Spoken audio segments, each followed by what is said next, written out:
Good evening, everybody. Thank you very much for coming. Hope you're in the right room. This is the Technical Advisory Committee meeting for the Noise Compatibility Program. This is an FAA program that we're working through. This is kind of the scoping meetings and some of the detailed multiple meetings that we're going to be having over the course of the next six or so months. My name is Nick Longo. I'm I'm now the Deputy Director of Aviation here at the airport. We have a few of our staff members, and actually, very quickly, I wouldn't mind going around the room first with the committee members, which should be right here at the table, and then we can go through the room throughout the with all of our public here as well. We'll start here with Kelly. Hi, I'm Kelly Colling, the Deputy Director of Aviation for Operations. Amanda Clayton, Director of Engineering and Environmental Compliance here at BTV. Paul Connor, Director of Planning and Zoning with the City of South Burlington. Carmen Sargent, resident representative for South Burlington. Yeah, George Bailing, not a director, resident, 40 years, and also a TAC member representing South Burlington. Good evening, everyone. Ron Basman, the Air Traffic Manager, FAA Control Tower here at Burlington. Sean McMahon, Superintendent of the Winooski School District. Jesse Baker, City of Winooski City Manager. Bob McEwing, rep from Essex, or both. I don't know both. Village, town, yeah, there we go. Chris Milowitz, I'm the Operations Group Commander with the Vermont Air National Guard. Rick Lazari, I'm the Director of Staff of the Vermont Air National Guard. And we'll go right over to you, man. Actually, Mary Ann. Sorry. Mary Ann Rudin, taking notes. I'm Linda Zeno, a resident in South Burlington for more than 30 years. Steve Zeno, resident of South Burlington. Kathy Grisler, resident of South Burlington for over 35 years. Charlie Baker, the Director of the Chittenden County Regional Planning Commission. Barbara Service, resident of South Burlington. Janine Kirch-Gassner, resident of South Burlington. Julia Robertson, resident of South Burlington. David Delorier, resident across the street. Jeremy King, I'm on the South Burlington Energy Committee and I work for Vermont Gases and Conservation Programs. Jane Richards, Director of Aviation. Shelby Lozier, Director of Ground Transportation here at the airport. Jay Mott, resident. Loretta Marriott, Chamberlain neighborhood resident for 40 years. Steve Marriott, Chamberlain neighborhood resident for 40 plus years. Tim McCole, Vice President of Heritage Aviation and on the Technical Advisory Committees. I'm Pat Nowak, South Burlington City Council and also the South Burlington Council representative to the Airport Commission. Robert Longcombe, resident of South Burlington. R.J. Blow, resident of South Burlington. Helen Reilly, Chair of the South Burlington City Council. Bill Keel, Airport Commission. Gary Shepard, resident of South Burlington. Patrick Gallivan, Technical Advisory Committee member, South Burlington resident representing St. Michael's College. Miranda Johnswell, the other paper. Bill Flanagan, South Burlington resident. Donna Flanagan, South Burlington resident. Gordon Lawrence, South Burlington resident. Polly Lawrence, South Burlington resident. David Vienna, South Burlington resident. And Bruce Blavon, a Chamberlain resident for 32 years. And then over here we have our airport consultants. I'm Diane Carter with the Jones Painting Group. I'm Brad Nicholas with HOMH. And I'm Sarah DeGudas with the Jones Painting Group. And then we would Steve Wisłowski, South Burlington School Board. Oh, excellent. Oh, and then on the phone we have Richard Doucette. He's our New England Region Federal Aviation Administration. He's our project manager for all of these sound programs with the FAA. So again, thank you very much, everybody, for coming, and hopefully this is our, I believe, second Technical Advisory Committee meeting. We tend to be holding these monthly, although through the holidays we're going to rearrange slightly, and we'll get to the schedule, especially for the committee members, towards the end of the presentation. I do want to just touch on a couple of updates, 3 updates really. One of the initiatives of the sound or The noise compatibility program is obviously the acquisition program. We are, as we mentioned, wrapping that acquisition program up, and we'll be completing all offers to the neighborhood by the end of the year. And that is so we can move on with some of these NCP initiatives, which we'll go through in detail, and we have in the past. Noise exposure map, I know that's a hot topic as well. We're working with Richard Doucette and his team and the FAA to fund that as quickly as possible. Our intent is to, like I said, fund it as quickly as possible, but work consecutively or concurrently, with this NCP process, so that we have both of them going at the same time and a submission to the FAA at the same time, which could occur in the fall of next year.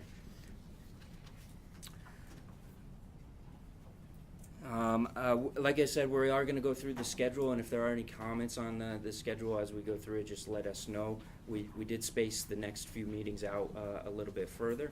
One of the questions that arose recently was kind of the outreach for this particular meeting. And Sarah's going to go through that a little bit more in the next slide, but the intent of the Technical Advisory Committee is an advisory role not only to the airport, but also an advisory to your boards and committees and councils as well. So we wanted to make sure that we really focused in on the details with you folks at the table, so that way when we do reach out to the public and we get their input, which will come later in the study process, we can hear the broad overview of the public's input through everybody's input right here at the table. And we can get into the details. Public hearing process as well.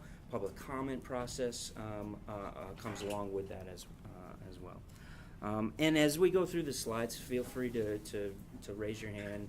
Let's ask questions and get some dialogue going a little bit on these chapters. Really, we're trying to. This is a working document, and we're going through these chapters one by one. So if there's a question, please feel free to let us know. And like I said, with that, I'm going to hand it over to Sarah, and she's going to just talk a little bit more about the purpose of the TAC and the schedule. Will come later on in the presentation, and again, please feel free to raise. We will have a public comment or a public forum in just a second, so if there are questions in the audience, we'll do that in just a second. And with that, Sarah, go ahead. All right, thanks, Nick.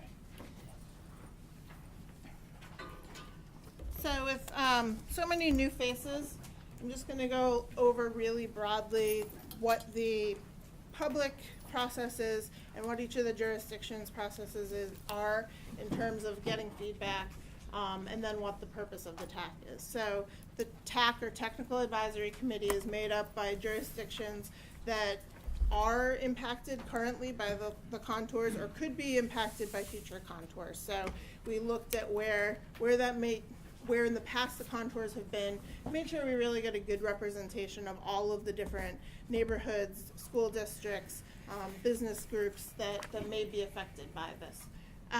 So the overall noise compatibility plan, the process started with our public meeting back in June, which I recognize a lot of faces from the community and speaking with you.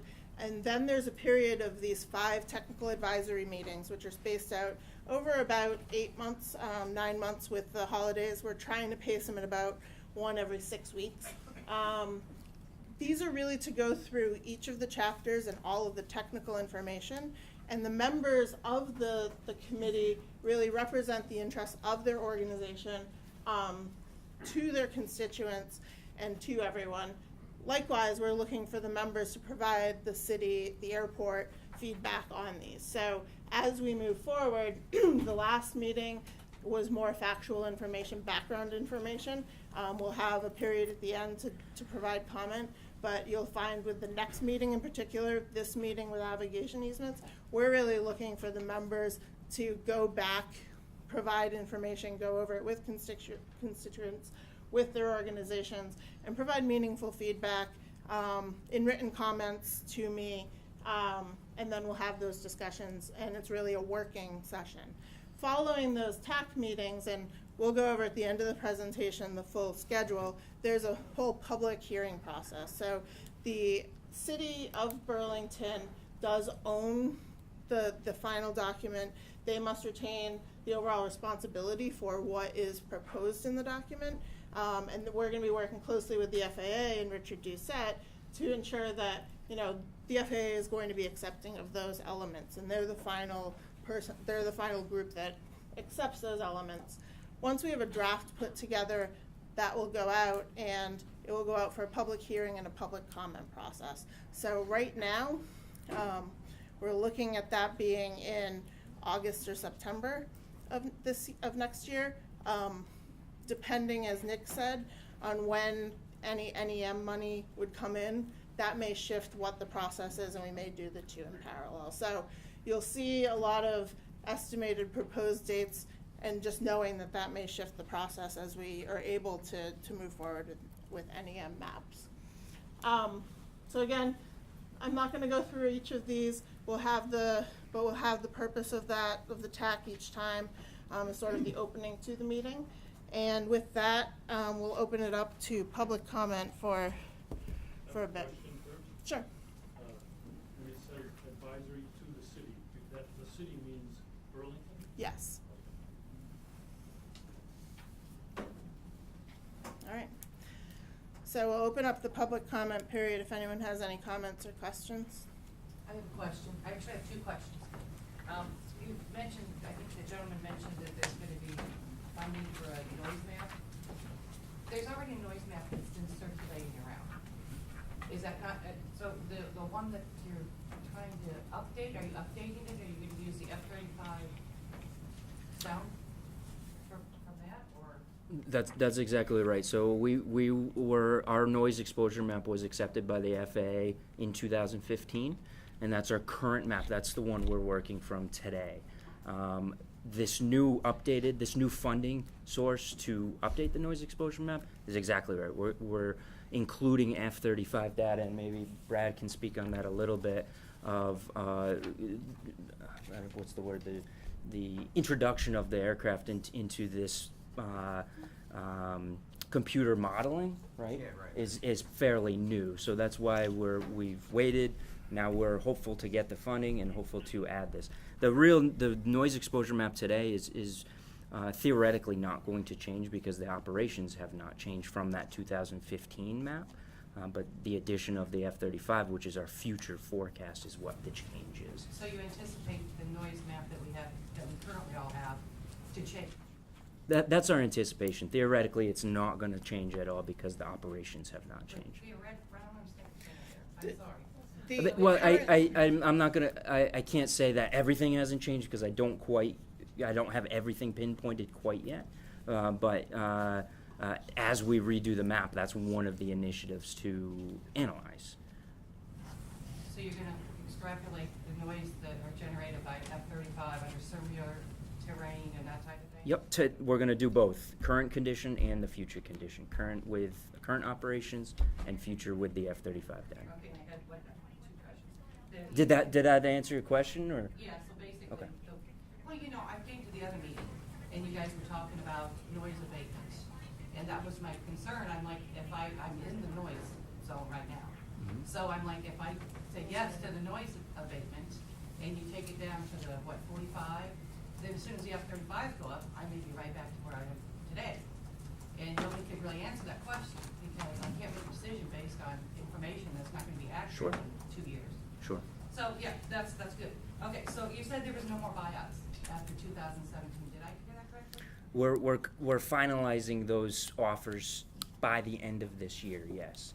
So do you anticipate more buyouts? We do not. So our goal is to complete the acquisition program so that we can move forward with these other abatement options that we'll lay out. So would you provide those noise abatement options to those homeowners that are currently in the high levels? Are you gonna wait until this new map comes out before you say, like you need 5 windows and you need windows and doors? Mm-hmm. So you're gonna wait till the new map comes out? Well, it's interesting, and I'll hand it off to Brad and Diane and Sarah, but we can't abate the noise when the aircraft's not here, so we would have to wait until the introduction of the aircraft, and then the full deployment of the aircraft as well. Anything to add on that? Do you want me to take it? Sure. So, the way that the sound insulation works is we look at the structure of the home and we use simulated noise to see how much noise is penetrating through the building. And then we have to get an interior noise level of this 45 dNL. Okay, so right there, when you say simulated noise, is it a simulated F-16 or is it a simulated F-35?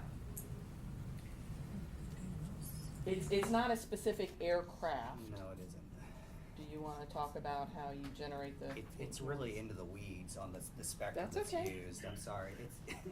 It's a process that you go to the FAA and you try to get a spectrum that is representative of the noise. I don't know, what it will be, but it's going to be here with the military operations being so important to the overall contour. I imagine it would be, and just to go back to the point, I believe, and Richard can correct me if I'm wrong, as long as the noise exposure map is approved for the future case, that can be used for determination of sound insulation eligibility.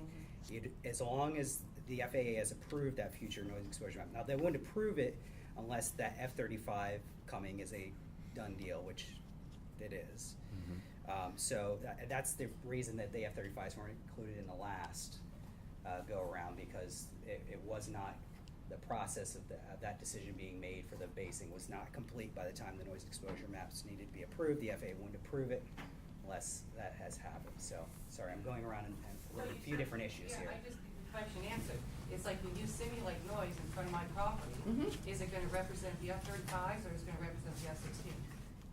I don't know the answer to that exact question at this point. If the map has been updated to reflect the F-35, then it would reflect the F-35. When you say if, why wouldn't it be? At that point in time. At the point in time where when the sound insulation program, if it starts prior to the F-35 arrival, then we would use F-16 because that's the aircraft that's operating here. So why would anybody want to update and take advantage of the noise abatement under the F-16 parameters? That's what I don't know how much of a difference it would make. I'm not trying to belittle it. I honestly don't know if there would be a technical difference, and I think we're under the assumption that the F-35 is coming. We're under the assumption that the map will be updated to reflect that. It's a very long process to get through this study, so whether sound insulation starts before the F-35 gets here, we don't know, but we can't say definitively we won't start sound insulation or we will start sound insulation based on the F-35. So we're not trying to hedge our answers, we're just trying to be thoughtful that if there's a delay with the F-35 or there's something that happens that we're not aware of, we don't want to pin everything on the arrival of the F-35 in our statements to you. Yeah, but then as homeowners in this community, I mean, the whole process here tonight is that this community wants to save the homes. Right. Rather than, that's why the buyouts are in these. Correct. So you want us to save our homes that are in this noise zone. Yeah.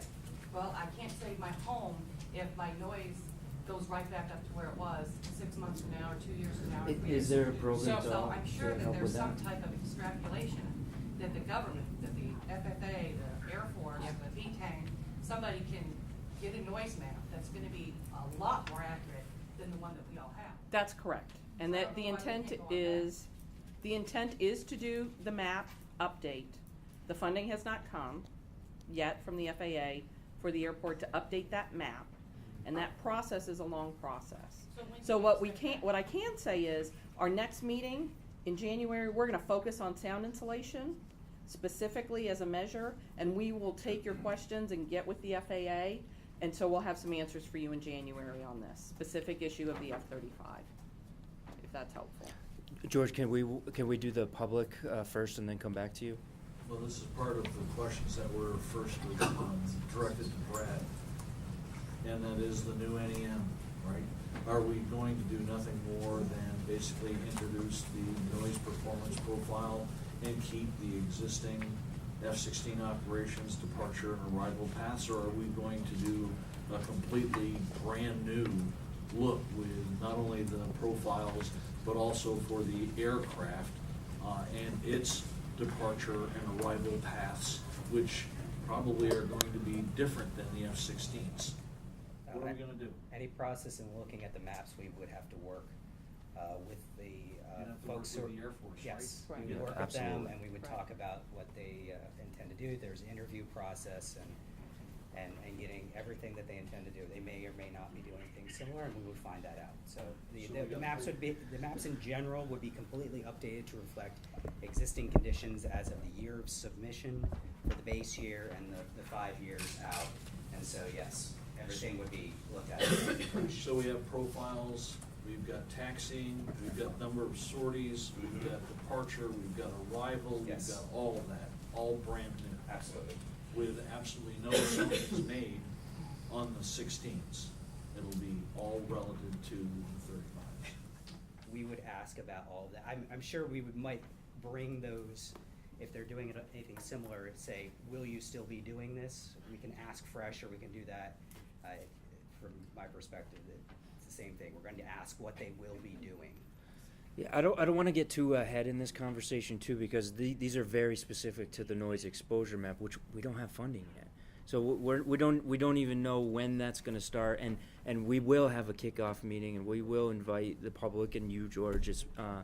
understand, sorry, Nick, it's just that it was germane to the questions that were being asked. Sure, yeah, Just oh wanted yeah, to make absolutely. sure I understood what was not gonna be done, because I'm affected.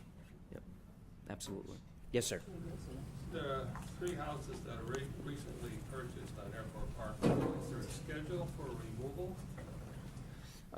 There's some environmental work that has to go into everything that we purchase, and we're hopeful to have those removed before the spring of next year. So we will be continuing to do the work throughout the winter, minimizing any impact to the neighborhood as much as possible. Yes, sir. Yes, sir. Just a quick question. The city of South Burlington has opened up a sound study for Chamberlain Elementary School to be conducted, I believe, this month into next month at a cost of around $15,000 on that. Now, I was just wondering, is that really premature to waiting for all these sound? I'm unaware of any sound studies for the school. It's in the other paper. I can speak to that. Yeah, there we go. So I'm the superintendent. And, you know, part of our obligation is to ensure the welfare of students. And so, as Nick has indicated, the new noise exposure maps are significantly into the future. And we know that the first F-35 is going to come September of 19. And it's in our best interest, community and on behalf of children, to know what those incidental noise levels are going to be. If in fact it's better, then we're going to be good. But we are going to be assessing based on F-16 traffic, departure, and all of the information that we can collect, but based on inside and outside noise levels, to see how that compares to the current information that's been collected, so that we then can put that in contrast with the F-35 data when those maps come. We think it's really critically important on behalf of the district to ensure that we have those levels appropriate for children being educated and or playing out on the playground appropriately. Again, we're not in the mix of talking about our partners in the Guard. We're wanting to solely park ourselves in the welfare of children, and that's why we have contracted with an ATC. They're a contracted unit that have very, very specific testing parameters around testing in many different locations around the school and inside the school, and moving around outside in playground area, etc. during these very specific times. I will be working with the Guard, which I have had great relationships with, around what their takeoff departures will be during that testing period. And again, I have to work with them to get that. And of course, the holidays are right in there too. When I read that, I just said, Yeah. I think it's really premature. I mean, the F-16s have been here since '09, so we're a long ways into it. Yeah. And pretty much we know when they're leaving, you know, at 2 o'clock, at 9 a.m. Yeah. to 2 p.m., and then you don't hear them for the rest of the day. That's right. So there's only 2 exposures of those. That's right. But I would think our money, tax money, would be better served in an escrow waiting for an update to this, where you could have a real good indicator of what those F-35s, if they're really gonna rattle the windows. That's right. The worry is that given the time that the new noise exposure map is going to be done, September of 19, they arrive, and if they're significantly louder, and we haven't upgraded and noise insulated the Chamberlain School, then I'm in a situation on behalf of the school district that I have children in the school that is, the sound level may be incidentally at those times exceeding appropriate levels. So it's important for us to get this baseline data in hopes that we can, number one, understand and validate. So when the new mapping comes out on the noise exposure for what I'm assuming will be the F-35 profile, we'll be able to put that in contrast to make good decisions on behalf of the children of South Burlington. And just to add to that too, the airport is going to continue to work with the city of South Burlington and the school district on following all the rules and regulations. Of course, we're held to those standards as well. We're going to continue with those regulations in mind to help fund any insulation or any of the programs that get approved through this process into the specifically the school district. Yep. Any more? I think we have time for one more, and then we're One thing I'd ask you to put into your general information that you publish to both communities, South Burlington and Burlington, with regards to the Vermont Air National Guard air operations of any aircraft site. They should put out the profile levels of the low power, non-afterburner takeoffs.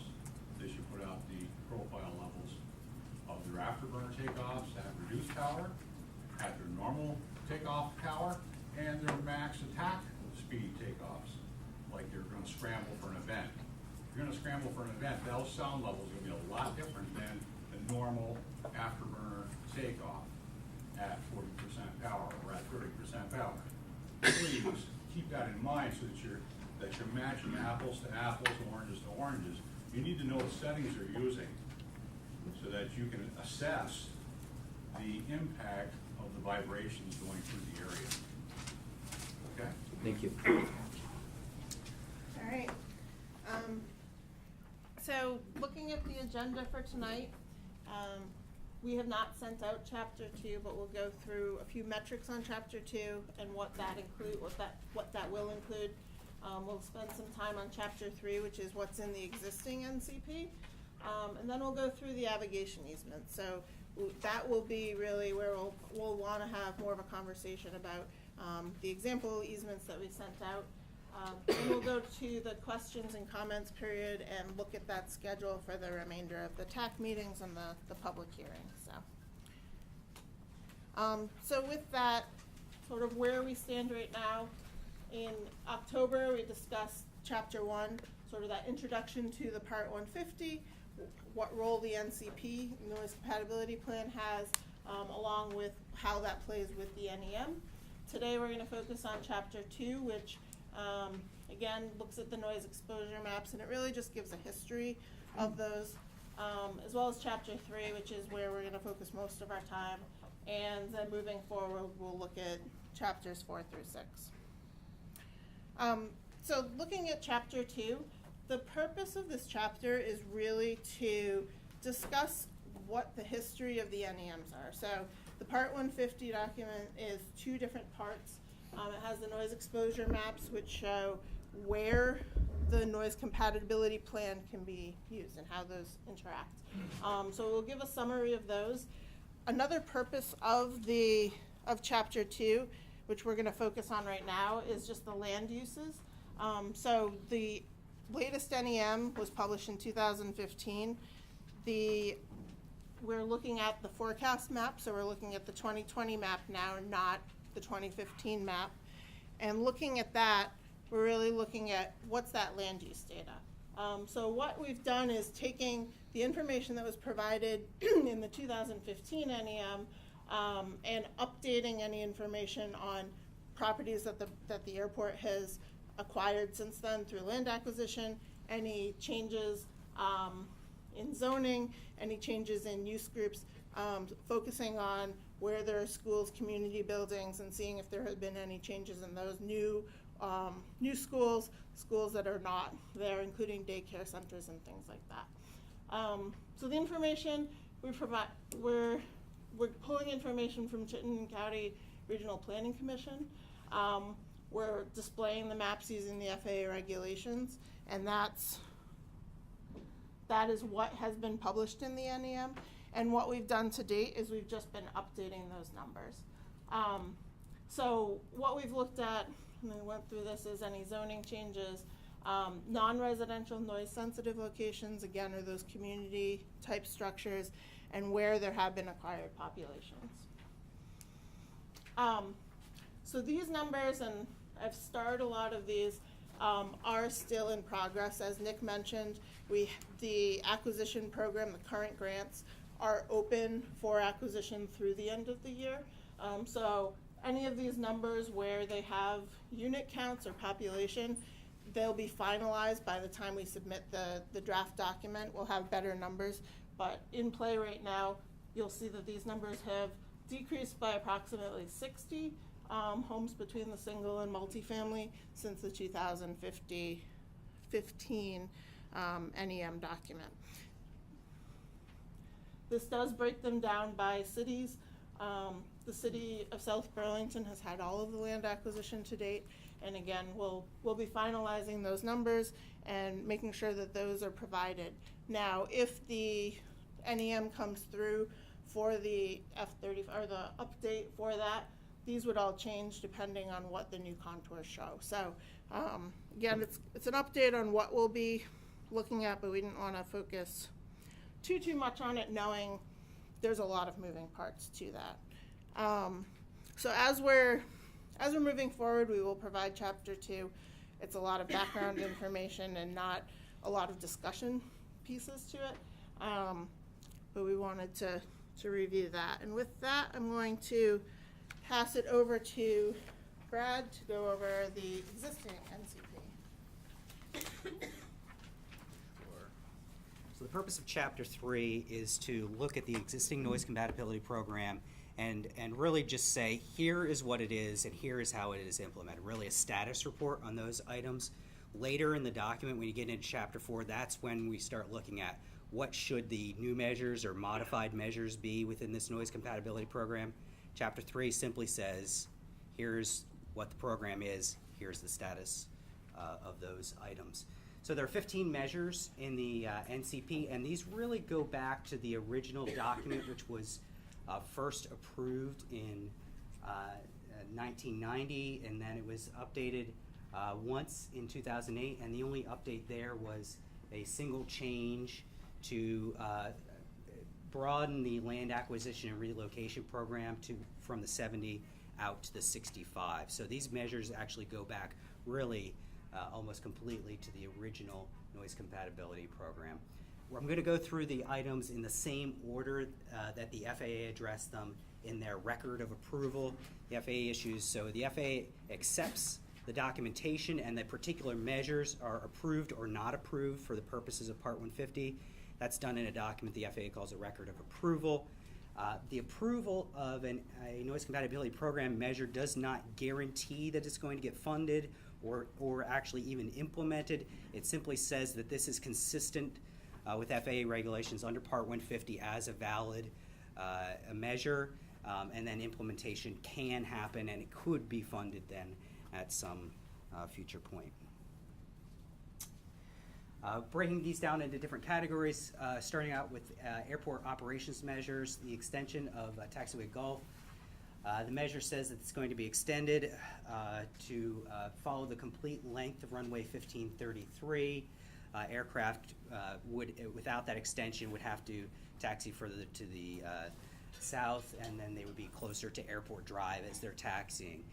Being able to taxi completely along closer to the runway would reduce noise levels from taxiing This has been ongoing.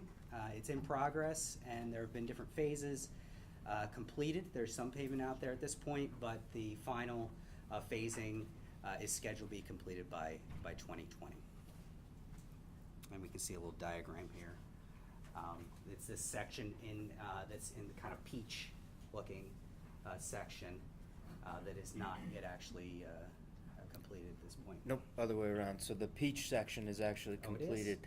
The blue section is what we're gonna be implementing next summer, in 2 different phases. And what that's doing is actually relocating this entire taxiway 100 feet from center line to center line, 100 feet closer to the runway. So these ground operations will be, in essence, further away from the neighborhood. Okay. Terminal power installation and restrictions on the use of auxiliary power units or ground power units. This measure says that the ground power or plug-in power would be available to aircraft at the gates. Can you just define APU and Sure. GPUs Auxiliary and what power the- unit, if you've ever seen the little tiny jet engine in the tail of an aircraft, that's used to provide power when the main engines are not spooled up. So it's essentially just acting as a generator to provide power for the aircraft when they're sitting on the ground. Ground power unit is just a portable unit that can be towed around and set next to the aircraft. The idea here would be to have electrical power in place so you're not using those noise generating power units. It is not implemented as a rule. However, the airport has installed aircraft ground power at 9 of the 11 gate locations, and aircraft are using that power. Good question. I know in 2010, winter of 2010, to include winter of 2011, there were also heat generating apparatuses that were out there that basically pushed heat through about a 12 or an 18-inch scat tubing that were thrown into the hulls of the aircraft. Is that going to continue? I did not know. I mean, there's 2 years in a row, A320 Airbus sitting out there with a generator going from the time it pulled in, which was about 11:55, until about 5 minutes after 5, 15 minutes after 5 in the morning. What do our jet bridges have now? 3, 4, and 5, and 6 have heat connected to the jet bridge, so those are all at the north end. There is the potential, if the schedule were to change and they needed to have aircraft off of the gates at the south end, that there could be heaters connected throughout the night to prevent the aircraft from freezing up overnight. So,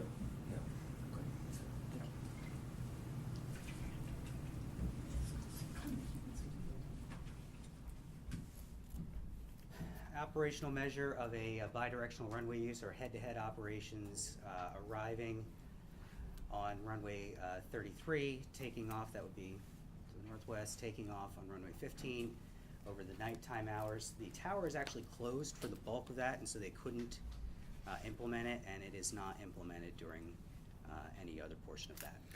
And why does this airport continue to allow the incoming aircraft to come in here at 1:30 in the morning underneath their own flight guidance? We know air traffic control shuts down early. They used to have here 15 years ago a city agreement that said they shut down all operations. I work at United Airlines. Why are we still receiving aircraft at 2 o'clock, 3 o'clock in the morning? And don't tell me it's emergency diversions only. It's routine. Sure, it is, absolutely, David. It actually. They're coming on their own ILS. Yep. That's noisy. And this does, in our office, we always talk about things we can control and things we can't control, right? And the airlines do produce these schedules, and it's essential for the operation of the commercial airline side of things. Putting your documents so that you're laying out the true operation of this facility in your documents says, yeah, the FAA air traffic control isn't operating, but say the airport's still accepting and aircraft. That's definitely something we can look into, and we can work with the FAA Air Traffic Division on implementation and or increased hours. Because that's part of your overall noise exposure compliance issue to this area. It should be included in the NEM, and I doubt that it was. I remember when, and Richard Doucette's on the phone, so he might be able to provide some context, but it always stuck in my mind because he related this airport and the fact that it's federally funded, and the improvements to your typical interstate or highway, which no matter how much the local residents would like to shut it down at night due to noise, it would not be shut down at night due to noise because it is a national asset. I don't know if that's close to what you said, Richard, but I remember thinking, oh yeah, that makes a lot of sense. He might be on mute. If he doesn't address that, just the 2 points. One is any of the night operations, we have operational records. It's going to be reflected, and is it reflected in the noise exposure maps? So anything that happens, it's in the noise exposure maps. And yes, the airport cannot refuse operations. They're a federally funded part of the national transportation system, and if they were to try to restrict those, that would not be allowed under law for them to do that. So how would you account for steady state noise producing, let's say, around 83 dBA weighted, or A-weighted LAV, coming off from a heat generator running from the hours of 11:55 to 5 a.m.? You can't count that as a single aircraft noise incident, so how would you count that? And I can tell you that that would significantly affect, okay, a noise exposure map for residences in that area. So how do you account for that? Or do you? Yeah, I think we're getting off the issue of going through Chapter 3, but I will say it's aircraft operations are typically, and in fact, in my experience, the only thing that are used. Most maps don't even include taxiway noise, which we've been modeling here. Your company put out a paper, okay, in March of 2006, even before the 2006 NEM, okay, was submitted to the FAA in September of 2006 that actually accounted for taxi noise using sound plan. Yeah, And the it traffic probably was my highway. work, but what I'm saying is the typical noise exposure map doesn't include taxiway noise. I was not trying to say it shouldn't. I was actually trying to point out that I'm glad we've included taxiway noise here in our model. That was my only point. And George, I get your questions, and when we get to the noise exposure map, I want these questions. We need to hear these questions and incorporate these ideas and procedures and make sure that we're accountable for what you're saying, and we're accountable towards the FAA in implementing all of the rules and regs. We do appreciate that feedback, absolutely. And we know your technical expertise on that, so we truly do appreciate that. Yes, ma'am. Could you please speak up a little bit more loudly? This gentleman speaks very well and is easy to I will hear. try to follow his But example, some ma'am. of you mumble a bit. Can I ask a question back to this for a second? So I can explain this to my constituents as requested. Can you just explain what this is actually suggesting? So the air traffic control tower reviews runway 15 for departures and runway 33 for arrivals, which was not implemented? So 15 means in the direction of 150 degrees from north. So you're talking about departing to the southeast, arriving this way, and I believe the intention was. Right, but which was not implemented. So why wasn't it? So if it's not a matter of It couldn't be receiving- implemented. The air traffic would the tower would need to be open in order to safely handle traffic.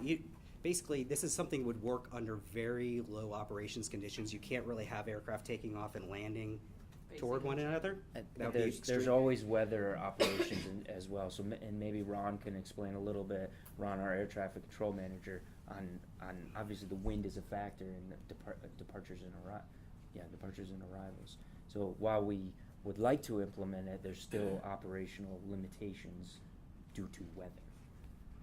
I don't know if there's anything to add to that. So currently, the air traffic control tower closes at midnight, opens again at 5:30 in the morning. During the hours that we are open, if weather permits, and we'll say that's dependent upon a number of factors that are out there, most importantly of which is wind, we can, to a certain extent, modify operations to bring traffic in or have traffic depart and towards the lessly dense populated areas. However, from midnight to 5:30 a.m., we have a control facility that's down in Nashua, New Hampshire, that is actually running the approach control in. Now, aircraft operations then, what they're doing in the local vicinity here, they're judging according to the weather that we have continuously broadcast on what runway is the most advantageous for them operationally. And then they make that decision. So, for instance, aircraft coming in, and let's say we have the control center down in Nashua that's actually bringing aircraft in from the southeast to the airport. But the winds actually favor going out that way at the same time. So you could have an aircraft here at the airport judging for themselves according to what the winds are most operationally advantageous to them. They're making general announcements on the frequency out there of what their intentions are, and you could theoretically have them departing their most favorable wind conditions into aircraft that are coming in opposite direction. So without the air traffic control tower open here during those hours and everything, that would be actually a degradation to safety at the same time. So absolutely, I 100% understand why this doesn't happen when there aren't humans here to ensure safety. Thankful for that. Yes, thanks. My question is, if you are doing this when weather permits on these hours where you are operational, so 10 to midnight and 5:30 to 7, might it be worth reflecting that in the chapter, so it's not just we're not doing this, it's we are doing this when weather permits, during those outside during those operational hours, outside of the closed hours, if that is the case, in fact. So we have no guidance or rules right now that actually pertain to us as far as trying to mitigate noise in this type of fashion. Some airports do out there, and depending upon how the operations are run at a certain time of the day, that's a possibility out there that could be out there in future operations. Okay, so we're not currently doing it, but we could put a policy in place in the future. Yes. Okay, thank you.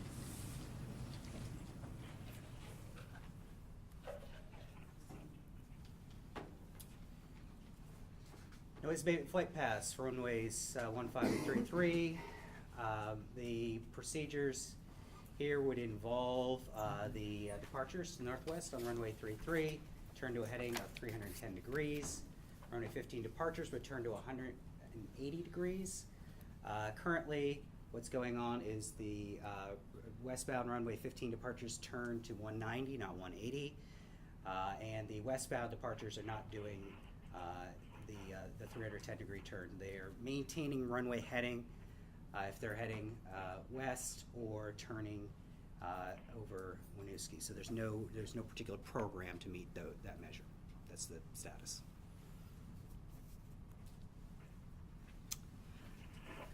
Voluntary limits on C5A training. It says there will be an informal agreement with the military. There is actually not an agreement currently in place that anyone is aware of.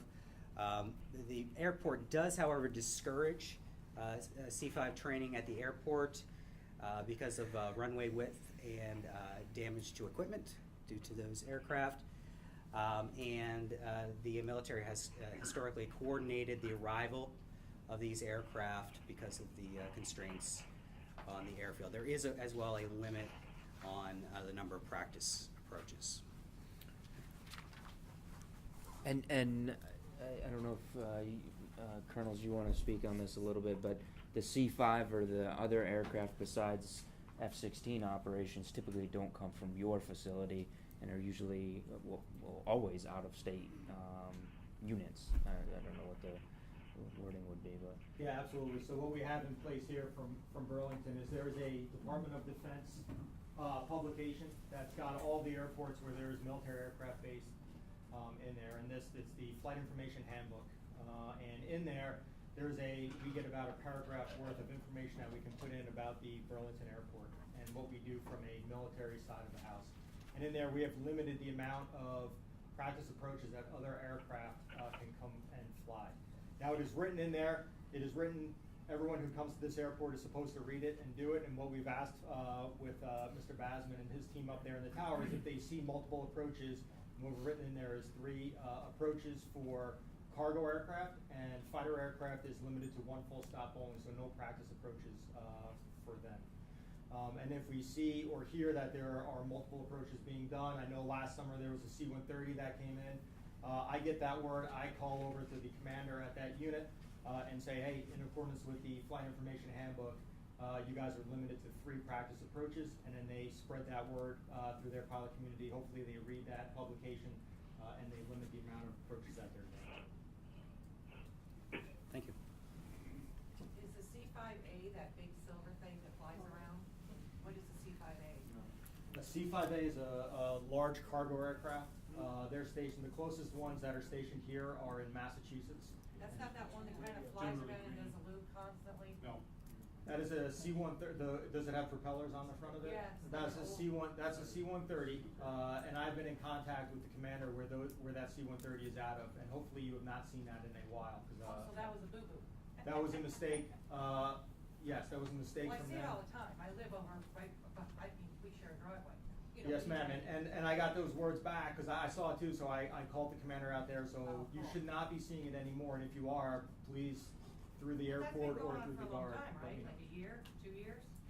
Yes, ma'am, it was in the summertime, so I think they go and fly to Antarctica, and they have a spin-up training before they go. They were getting practice approaches here a lot, so Yeah. I got those words and called them, and hopefully that is put to rest. Okay. So this other one you're talking about, what is that? The C-5 is much larger. It's about the 747 airplane, if you're familiar with that one, the Okay. double-decker, passenger airplane. It's a very large airplane. Are they loud? They're not loud, right? They're not like the F-16 loud. Yeah, it's a different. They are loud, but they're not. They're not like. I'm not- It's at a different. It's at a different. Just think very, very large passenger jet type loud. Don't they have a little whistle too? Anyway, go ahead. Okay. The refueling.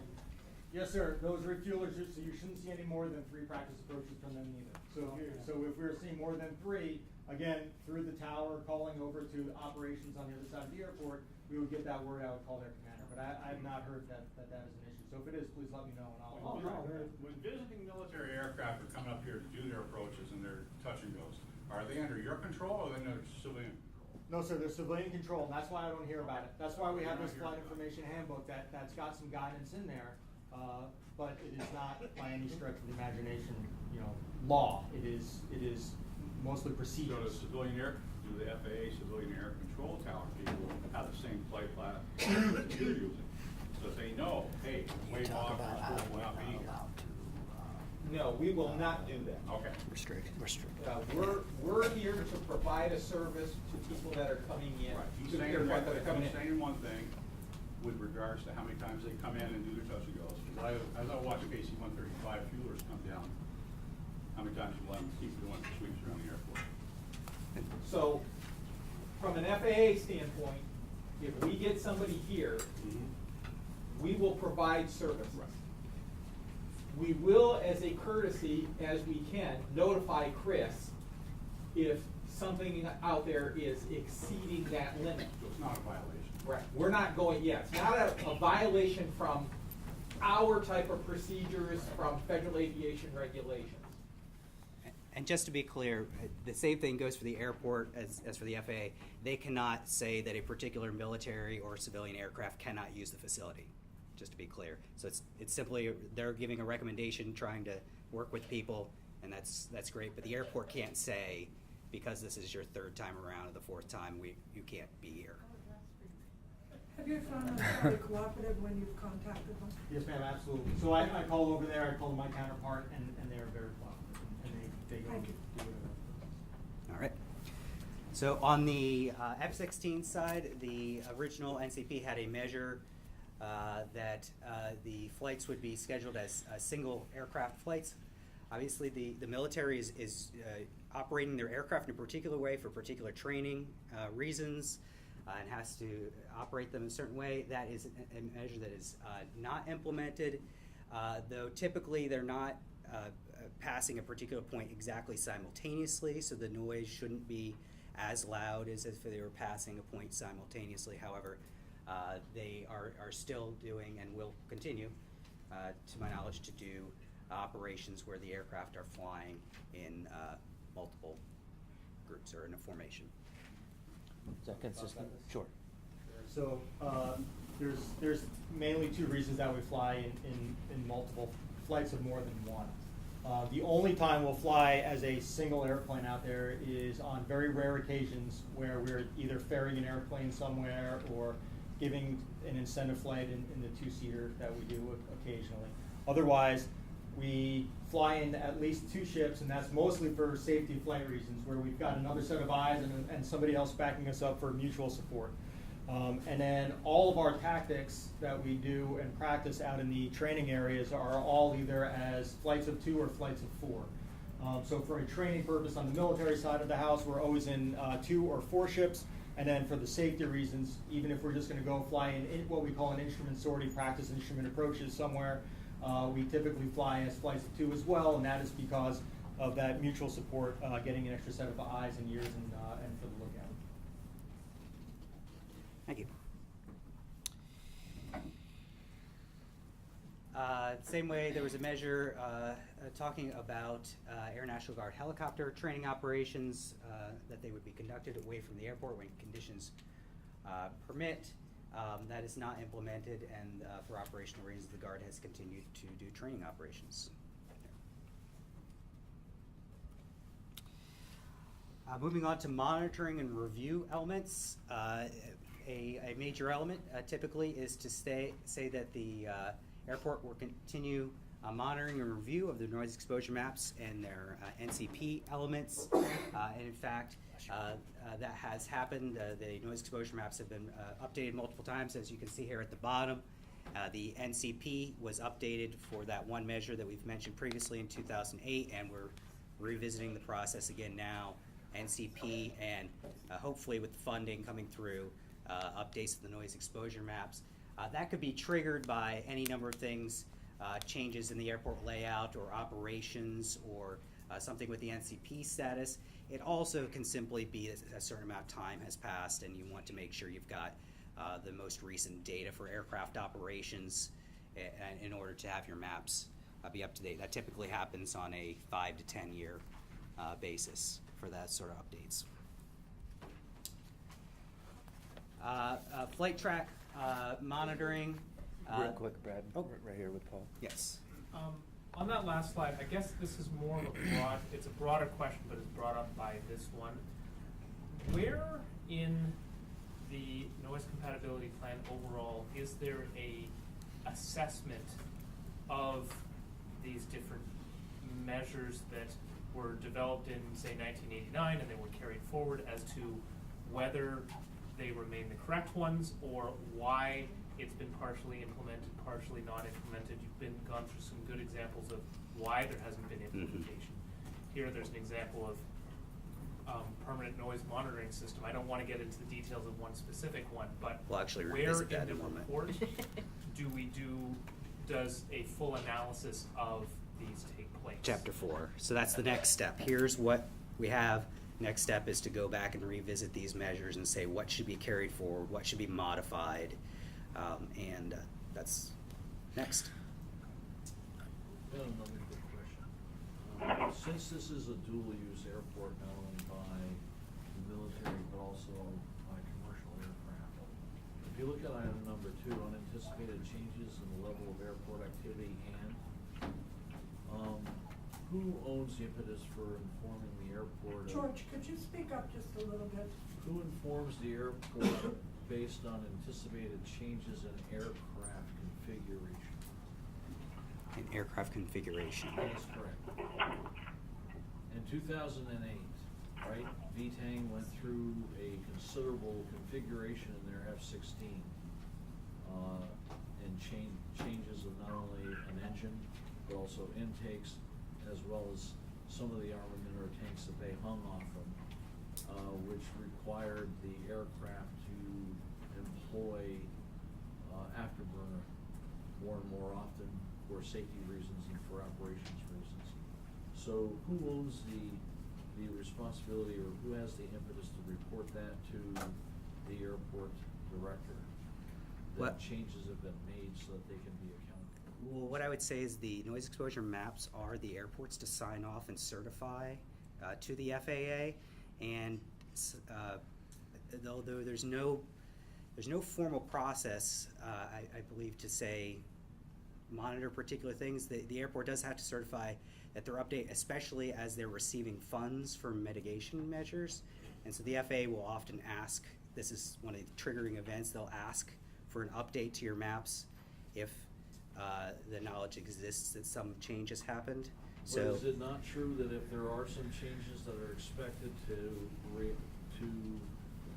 result in some significant increases in noise, I think it's, what is it, 51? One of the FAA manuals say, hey, look, if in the 65 you experience a 1.5 dBA weighted DNL increase, then maybe you ought to consider taking some sort of action. Or if you're outside of the 65 and you see a 3 dBA weighted DNL increase, then there should be some kind of action that was taken, that should be taken. Those are thresholds that are used in typically a impact analysis for a federal action under the National Environmental Policy Act. So there's nothing then that drives that would drive any action to be taken based on a significant change in either aircraft configuration or aircraft operation. There is no formal process that something automatically happens. It would be the airport monitoring their operations and then again applying to get grant money to update their NEMs as they see things change, or the public noticing something and pressuring the airport to take notice of something. It really is up to the stakeholders involved to notice it and then bring it to the FAA's attention that these things need to be updated and funded. And it is voluntary. Yeah. Voluntary for the airport to commence. But that's exactly where we are in this situation today, is we see a change in operations coming our way, and we understand that a noise compatibility update and essentially, eventually, hopefully, a noise exposure map update as well. Definitely a different paradigm than what we were in before. Thank you.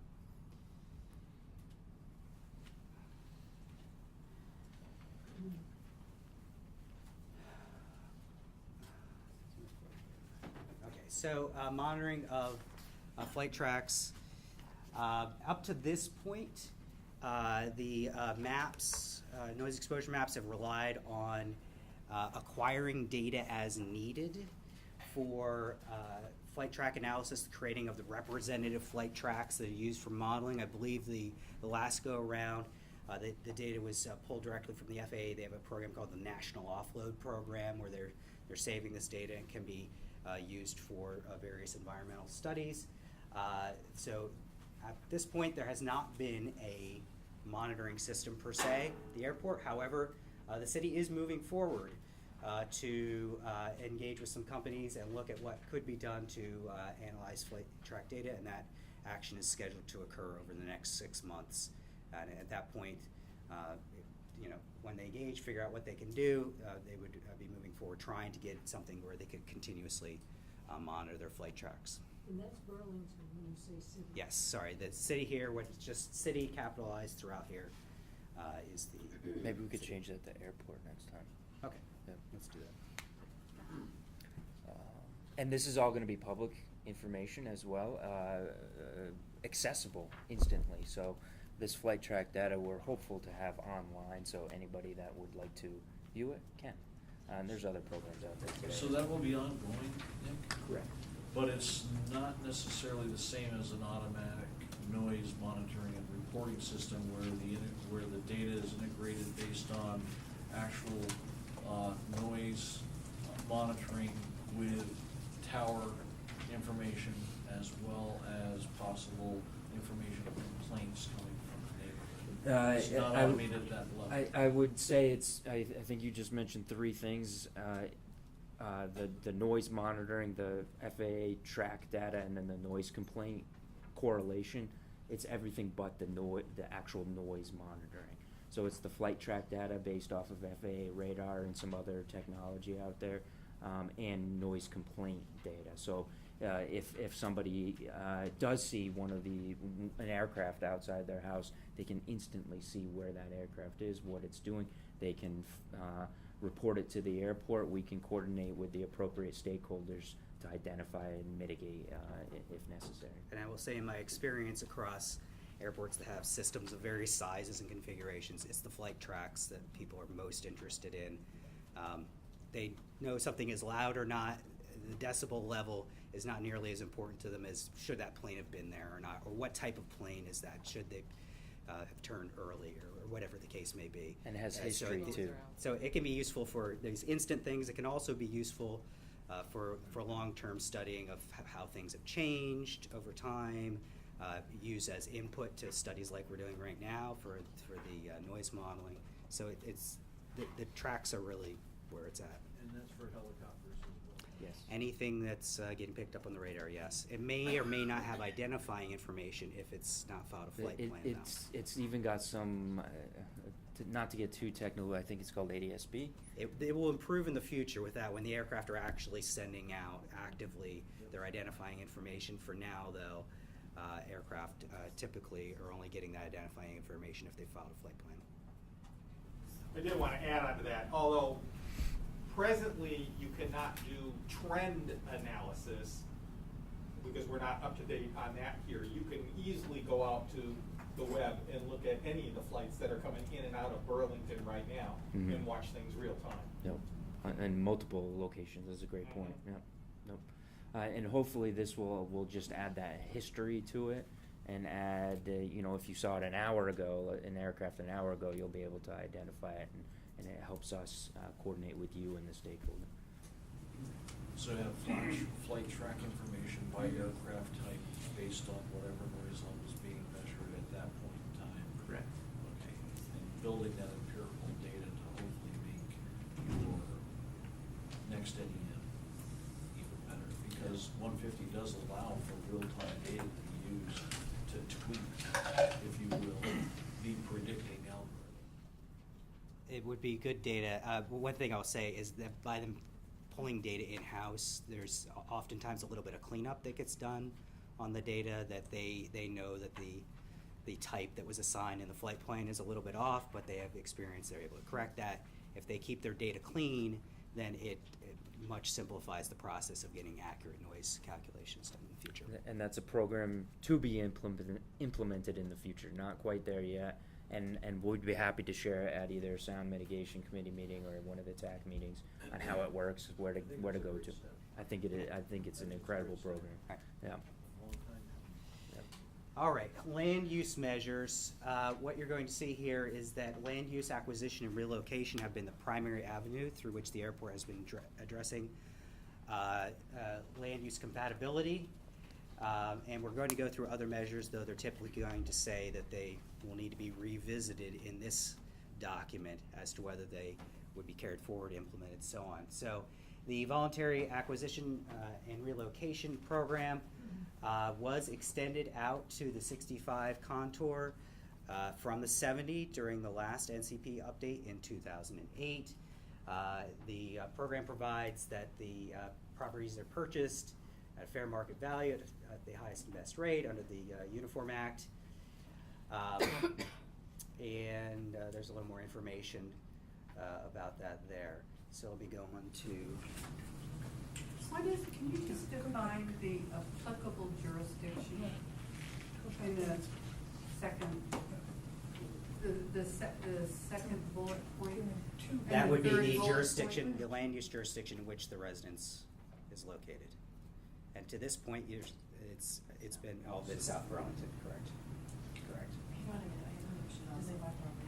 You had just stated earlier that we no longer were gonna buy homes, right? Correct. So This is the existing program, so the chapter 3 is just on what is in place now. Chapter 4, which will come in a further meeting, would be how are we going to move forward with these measures. And so we're just saying that currently this is the program that exists. this is the one that we want to complete. So currently, if I volunteer to come and you buy my house, what happens? Do you buy my house now? No, not right now. We've already made all of the offers in the program. How did you decide that? Based on the working with the city of South Burlington and based on the previous contour line from the previous noise exposure map. I live over here in States, and I know there's probably about 50 homes that are within this, mine is one. Nobody ever approached anybody in there, because several people have asked me, that's why I'm here. Correct. To come and find out. So how did the house across the street get sold for fair market value, but mine's not? So the offers have already been made. So if Well, you who have made the offers? the airport with our consultants made these offers, part of our Nobody old in acquisition. New States was approached. Because that's not part of the acquisition program. But why wasn't it? That's what I'm asking you. Why was it my home to my neighbor's home part of this?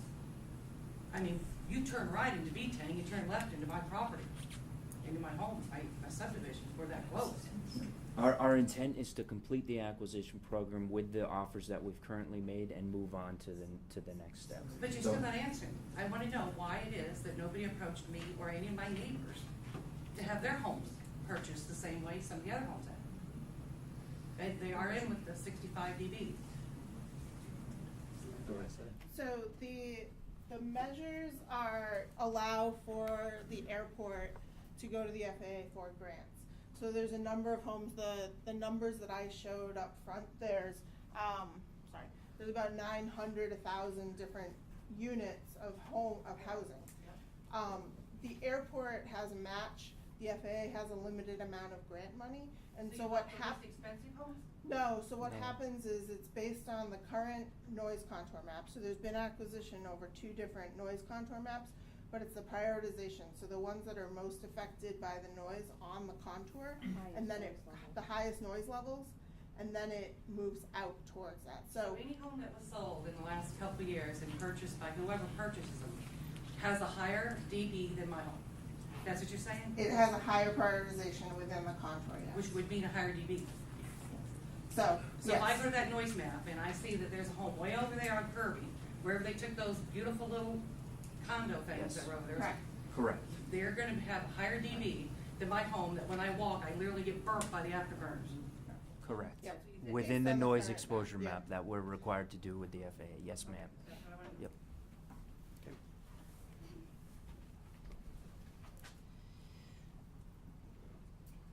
Again, this is current status. It's a measure that's implemented. The city has purchased some and is wrapping up actually that acquisition program. And you can see here that some stats on the properties that have been purchased. Going back to the beginning of in 2006, there have been 12 grants totaling over $32 million.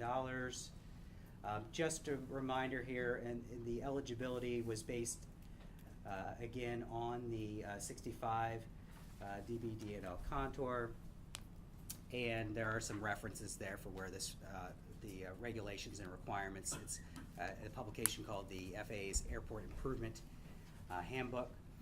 And this goes back to some things Nick was saying. Both the City of Burlington and other local municipalities have expressed an interest in moving on to other measures such as sound insulation rather than continuing with land acquisition.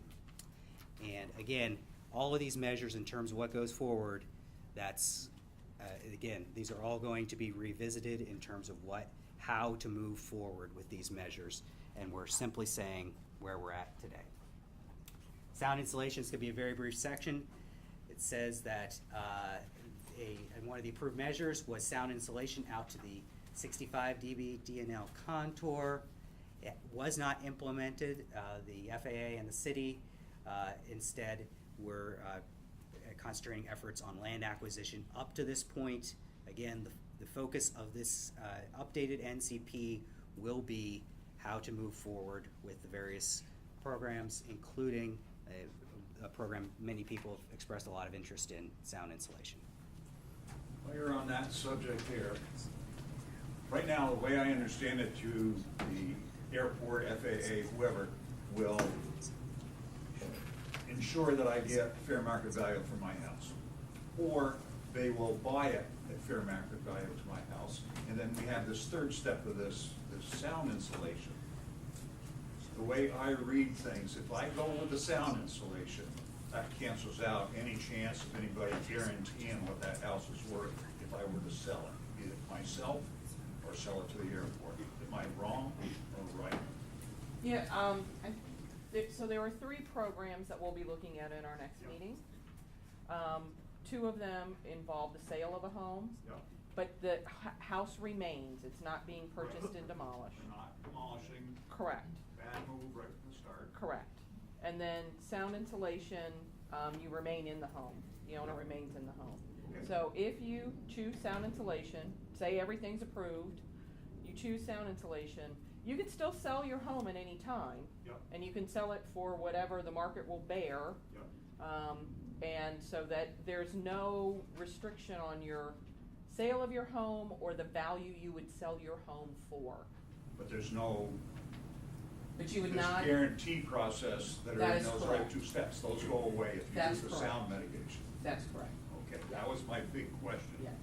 Because I mean, long term, that's not good for my, So, and we'll get into that at our meeting in January. We'll be discussing each of those 3 programs, very specifically what the requirements are, what the advantages, what the disadvantages are, so that people can have a chance to think about what is appealing to them, what is not appealing to them, and the city of South Burlington and the people who are in the affected neighborhoods have a chance to sort of digest all of that information.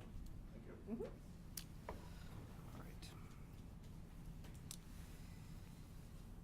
Another measure related to the soundproofing was the acquisition of easements within the 65 dB DNL contour. Now, an easement is I guess I'll leave it to later. There's a more detailed discussion of easements later, so I'll leave the details to that. But that was not implemented simply because it was related to soundproofing, and soundproofing was not pursued. Another land use measure would be an airport zoning overlay, yes. No, please ask. I don't know if I'm just being just really dumb right now. Please go right Okay? ahead. So, okay, right now, as a homeowner, that's in this map, Yes. that the noise level's too high. What choice do I have? I can't sell it to you because you're not buying them anymore. I can't do the noise abatement because we don't know what the noise is gonna be. So what is the 3 programs that you're talking about? I don't get it. The programs which would be implemented through the update of this document. So yes, it's out in the future. So there's nothing that we can do right now. There would be no mitigation program, that is correct. You've got it. Nothing. There's just nothing. Good. Just- Current. I don't think, she might not be aware of those other 2 programs that you did talk about. But it's not, she's asking you today. Right now, today. Oh. So nobody in that noise map, and nobody, my 73 home is my subdivision, nobody can do anything. We just all wait to see if this grant money is paid to do a noise map that's gonna incorporate the F-35s before they actually get here. Well, Right? Well, not necessarily. The noise map doesn't necessarily have to come before we start these programs. The 3 programs, which is exactly what Brad's going through. He's not defining the 3 programs, but he's going through the actual documentation of how we get funding for those 3 programs. Because even the airport can't get the funding right now because it's not currently approved by the FAA. Do we anticipate? We do. Next, like 2018, to have more funding available to pay, to buy homes out? We're anticipating to submit this document to the FAA for their approval in 2018. And that's what you They- anticipate, though, right? Correct, and they have a time period, I think 180 days for approval. That's the FAA rules to approve the document, and then we're eligible to apply for grant funding to work with homeowners like you in your subdivision. So what's the time frame? But What do you, probably when, not for what's the kind of acquisition. time? She asked about. Not for acquisition, correct. The Yeah, so not money for acquisition? Wait, did you say that? But next year you anticipate getting grant money? Wait a minute. So right now, we're doing the work that's necessary for us to get the money to move forward with a program. This process that we're going through is about building that program. So as we ask questions and we get information, that tonight's about information, you need to pick and choose what's best for your community for programs. And we've been, told loud and clear, and we agree. That we don't have a lot of affordable housing. So we don't want the homes purchased and torn down. So we're looking at other options, but it's input from you that gets this new program. So if you want a program that purchases homes, we have to talk about that, and we have to see what options there are. It's not likely, I would say, that we're gonna get a program that removes homes. So what we have to do is get a program that purchases them, insulates them, and puts them back on the market. So we're looking at all options, but we need to hear from you, the community, what it is you want. This is your community. We're advocating with you to go out and build a program that works best for you. And we all live in this community, and we want to have, we've heard from people that this program that removes homes isn't the right program for South Burlington. It's beyond its time. So now we're looking at other options. So this process will help us get that. We'll move forward. There will be a period of time through when we end the old program and start the new one. That'll be the grant process, so that we will have to submit the paperwork that this group comes up with, and that hopefully the FAA will say, yes, there's money, and yes, we like your program. But there's no guarantees. This program is this time tonight and the future meetings is about coming up with that together as a group and what works best for our community. Does that answer your question or not? Well, I just don't understand. You said you're working on a program. Which program are you working on? You said it's up to us, the community, but which one have we decided on? There isn't. You have not yet decided. That's exactly what this is- committee is for. But some people decide to sell, and some people decide to do the noise. Well, there may be a hybrid, but it's something that this group will have to come up with. We want to make sure that we get this process right. And we won't get it if we jump ahead and listen to one or two people. We want to listen to this community and make sure we digest the information and we come out with a program that represents the majority of the people. So again, in short, the process is the airport works with the technical advisory committee to look at the range of options. They consult with the organizations they're representing, bring that information back on what program elements are desired. The draft document gets written, and then there's a more open public process with a public hearing process. So yes, the program that we're referring to is the one that is being created through this process. These are elements that exist in the program now. Some of them weren't implemented, but they were approved. And it will be up to the process to figure out which of the elements get carried forward, modified, or new elements added through the process. And as we go through the committee process, there's a few more meetings with the committee members. This is going to be just much more detailed for the homeowner themselves, and a much broader public process, a much broader invitation to come in and look at each one of these programs, talk about it, hear your comments and feedback on it, and everybody's within the community, and then move forward with the actual approval process of it with the FAA. We did go to a seminar that the FAA put on a couple months, 3 months ago, and we spoke at that and talked about the sensitivity of our community. Everybody has different issues, and most of the airports there have bigger issues. They're much larger than we were. But we talked about what was the step, what was the beginning of our program, like what was causing the real upheaval of our community. So what I do believe from the process is that it will take these communities, these members in the community, to not accept, but to get the right program. Meaning, we have to, I do believe, because it's a niche, it's a little different than most other airports that I've talked to. And I think we're gonna have to work really hard to tell them what we want, and then we're gonna have to be persistent to tell them what works for this community. It is unique, and it needs, and I think it needs something, it needs a hybrid, and it needs a little bit of everything. I don't think it needs home removal. I think it needs a tool that will help people with that process.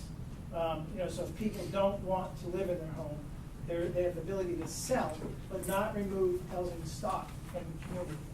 And then if other people just want to live there, but they want it to be quieter, then we will do sound insulation involving windows and insulation. But again, what I heard from the FAA and from the different people throughout the country, it varies from region to region. So I don't want to sit here and say we can, we can't, we can. We're going to have to write what we want, and then we're going to push really hard to get it. And to be clear, make sure I understand the process, the next two meetings is really going to be devoted to developing the program. Correct. Tonight, we're looking backwards. Correct. Absolutely. You got it. Which is a requirement. We have to look at the entire document from before to move forward and look at what the future is gonna look like. And we don't mean to waste people's time. I mean, this process is set up from the FAA. We're going through the steps that we're supposed to go through to make sure that it gets vetted properly and everybody gets the information. We all receive that information in different ways, and interpretation is important. We're here after this meeting too, if you need to come back. We want to make sure you understand. A lot of the information will be on our website, so please, if you don't get it, come back, make sure that you're understanding it, so when you go into these work sessions, you're able to go in there as an active participant. David? For every chart that I have seen, tonight, I have seen the standard statement of non-disclosure, non-agreement, non-action on every bullet item that says status, not implemented yet, not fully implemented. I've been seeing that for several years now. As you move forward, I'd like to see you guys put a goalpost in place that says you'll at least try to implement 50% of some of your recommendations and track it, instead of always showing a chart that says not fully implemented. We didn't do anything. We don't know about air power starts. We don't know about air cards. We don't know about our air operations. Come on, folks, get on the dime. You're wasting a lot of taxpayer money. Okay. Yeah. Okay, take it, and as you move forward, make your presentations more productive that says you've done something, that you've implemented some thoughts, that you are thinking of things. What we're not allowed to do, and I really don't want to do that. I don't want to make decisions for the community. So let's let this process lay out. It's really important that everybody that's in the room and your neighbors and different people come. I understand what you're saying. I'm referring to items that are in your chart that says you were supposed to do ground power hookups a long time ago. You were supposed to do air power start hookups a long time ago. I'd like to see some status on some of that activity. That's what I'm referring to. That's FAA, airport governance. I think there was a miscommunication because we do have those units installed on all 9 of our jet bridges. We have implemented operational aspects that we're able to implement it. You don't have internalized air power start units. You still use air power portable cards. You still have to use a portable heater, as George and I would talk about, because I used to plug those babies into the Airbus. Okay? Okay. Are we using all GPUs to start, or are there? Yeah, let's move on. I think we're in agreement on what's being done now, and that's the focus of the meeting. So another land use measure was an airport zoning overlay district. This would be an overlay which would restrict land uses within high noise levels.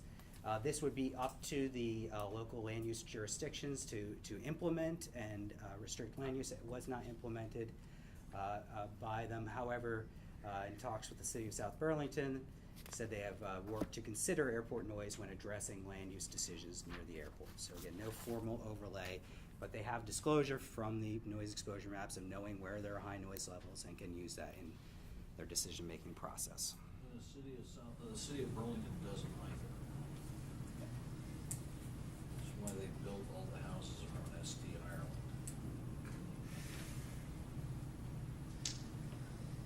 And okay, a couple more here. Easement acquisition for new development. Again, this is a measure where any new construction within the noise level contours 65 and above would an easement will be purchased from those homeowners. That measure was not implemented. Again, the funding from the FAA was used for the acquisition program up to this point.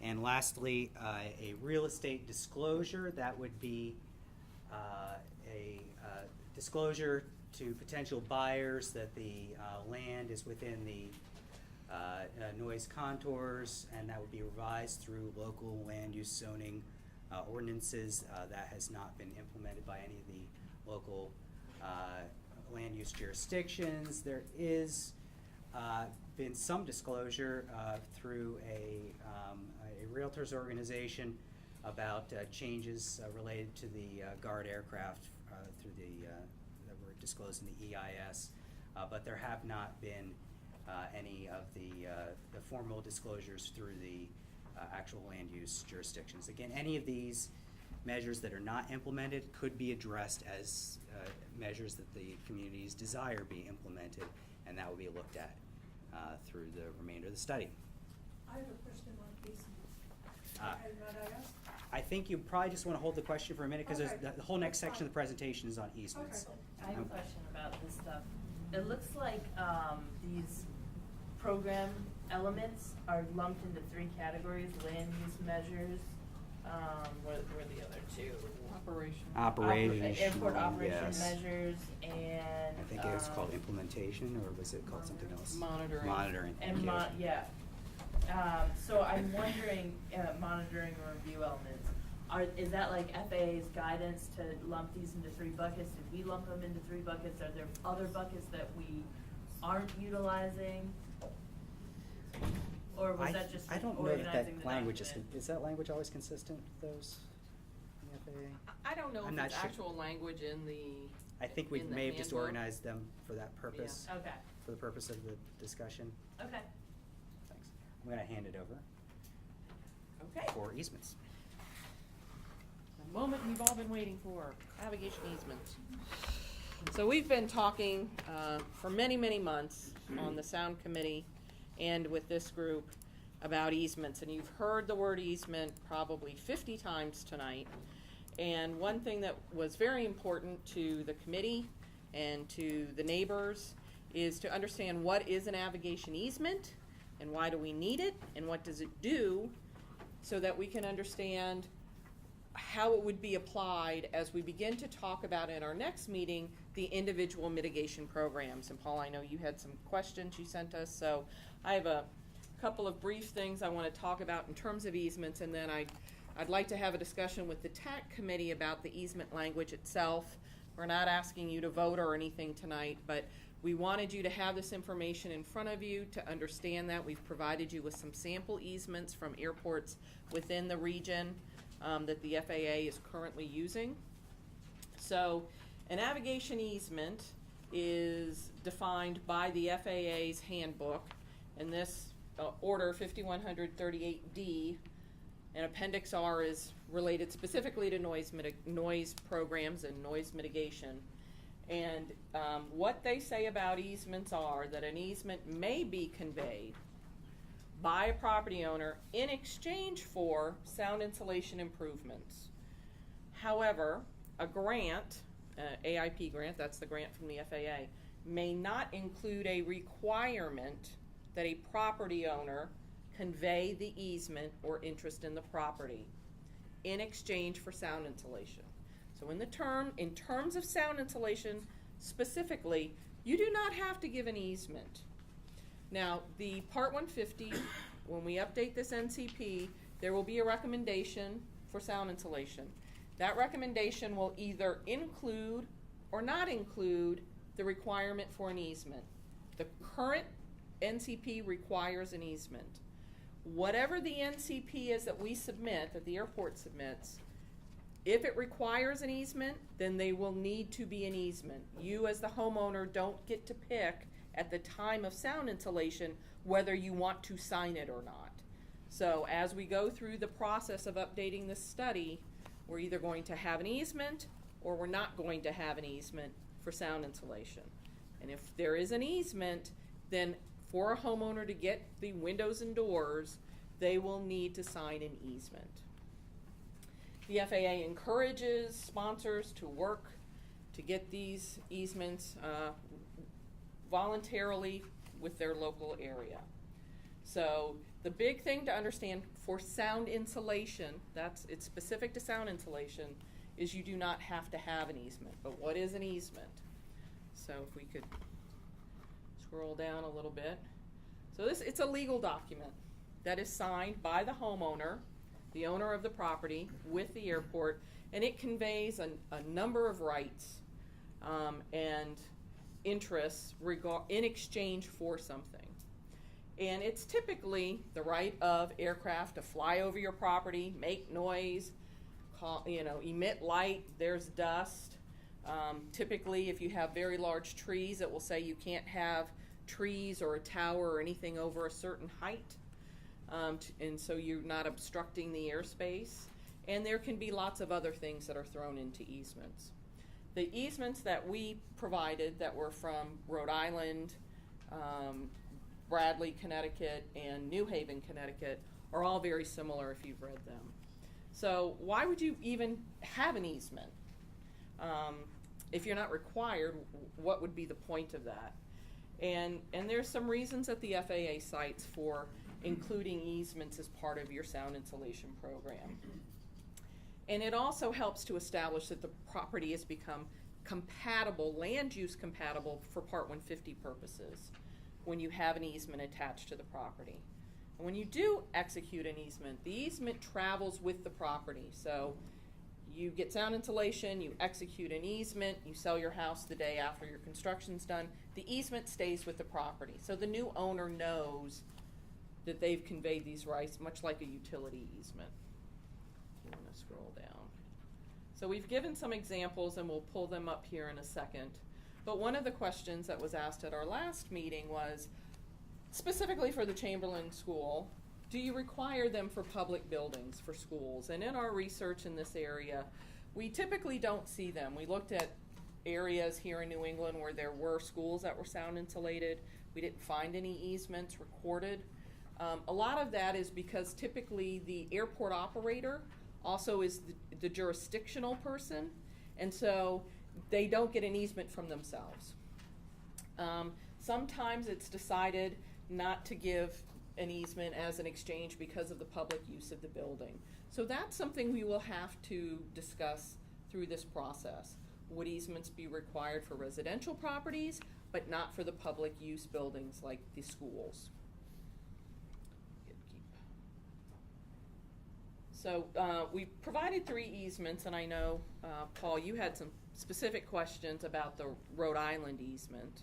So this is a sample of what the easement looks like. It's a legal document, wherefore and where thou, and you will convey a specific set of interests, saying that things are going to. Yep. There's going to be light. You're going to release people from damages. You're not going to sue if there's diminution in value or if your TV has interfered with the flight of aircraft. So this is the Rhode Island easement. This is what they're currently using down at TF Green. And if you'll scroll down to, I assume it was number 5 was the specific paragraph down here. All this is going to be online, if not already. It's already online. It's already on the website. btvsound.com if for anybody. So Paul, I know you had some Right, specific so my specific questions. question here is my reading of the various different examples is that, as you just described, they're relatively similar in terms of if a property owner signs it, then they're essentially granting the various different impacts in the future. Correct. And for the most part, it's signed and it runs with the property. Correct. I think it was this chapter 5 of the Warwick one that had one of the questions that we've received by our residents over the last little while is, what happens if things change dramatically? So I wanted you to maybe elaborate a little on what this means in this language, Okay. and then how, if we were to pursue aviation easements, how this would address you know, the big. Some of those concerns. The big concern about things changing significantly, whether Correct. through the F-35s that we know are coming or whatever change might happen 20 years from now. Right. So that's a great question, and there's two things that are in this Rhode Island easement. The first is that it does say, and I think it's actually a little farther down, that if you participate in sound insulation, it does not preclude you from participating in a future program. So the intent of that in Rhode Island was, we're doing sound insulation, this is the program that's eligible. All of a sudden we extend the runway or we add a runway and the noise increases. Now you're in a much higher noise contour. You've gone from the 65 to the 75. Now you need acquisition because we don't recommend residential uses in the 75 noise contour. So because you've got an easement, does that mean you don't get to participate in the program?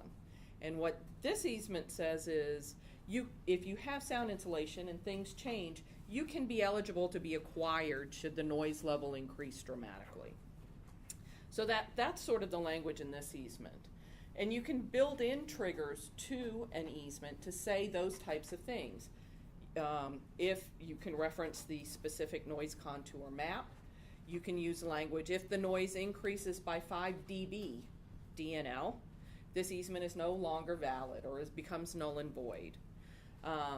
So in terms of concerns about long-term growth, and this is something that every property owner worries about when executing something that runs with their land, and it being part of the process of selling your home, we can build triggers in so that there is notice. You're moving next to an airport and you're going to see and hear airplanes, but if the noise changes dramatically from the 2020 contour or the 2015 contour, then this easement no longer is valid. And that's a good option to have.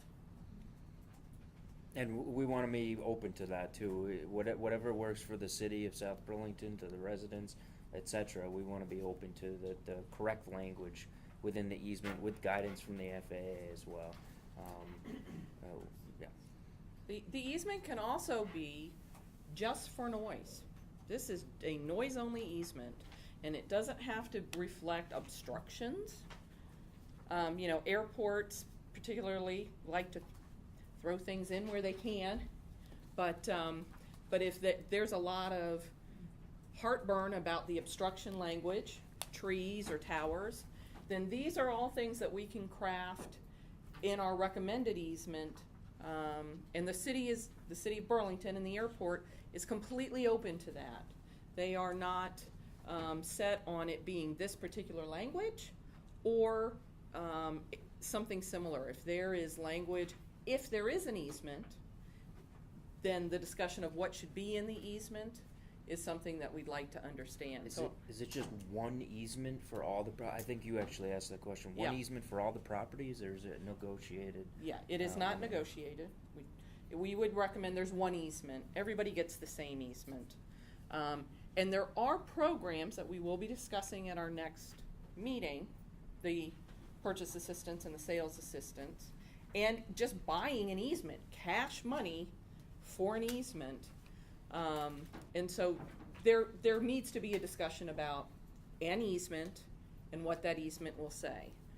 The separate discussion is whether we include it for sound insulation. But there is a program where if you don't want windows and doors and you want to stay in your home but you want a check, you can just sell your easement, your air right easement, to the airport. And so we need to understand from the easement language, what's the level of comfort for that, separate from do we require it for sound insulation? Does that make sense? The bottom line there is, in order for any FAA funding for sound mitigation, there will be some sort of whatever you want to call an easement. Not for sound insulation. It is not required by the FAA. So in other words, if the grant goes through, why are we just... Because there will be other programs that will require an easement. But we may, there are cases for why you would want an easement. When people are selling their homes and moving into neighborhoods, some homes have easements, some homes don't have easements. How does that affect a neighborhood? That's something for the neighborhoods to think about. Is it that everybody's equal? So whatever mitigation you receive, we all have an easement, and there's not this, well, this house has it and this house doesn't have it. For some communities, that's a real concern. For other communities, it doesn't really matter to them. So these are discussions that need to happen not only with the city of South Burlington and these other towns, but in the neighborhood that we know is affected and that this is going to be happening for their neighborhoods. Paul. Elaborate on that a little bit. So the section that you had a minute ago talked about some of the reasons why navigation easement should be required. The FAA guidance seems to sort of tilt towards why an airport should consider it. In this circumstance where the airport is its jurisdiction and the neighboring municipalities have their jurisdictions, what are some of the reasons that we should be thinking about why this is something that, if it's not we the required for sound homeowners, or insulation, we the jurisdiction, we we as the a TAC collective. committee? Well, Yeah. we the community, let's say. Okay. If they're not required for sound insulation, what's the benefit to a homeowner to be? Why get it for sound insulation? Why get it for sound insulation? Yeah. And therefore, why should we advocate for it Right. to exist? Right. It gives them more control over us.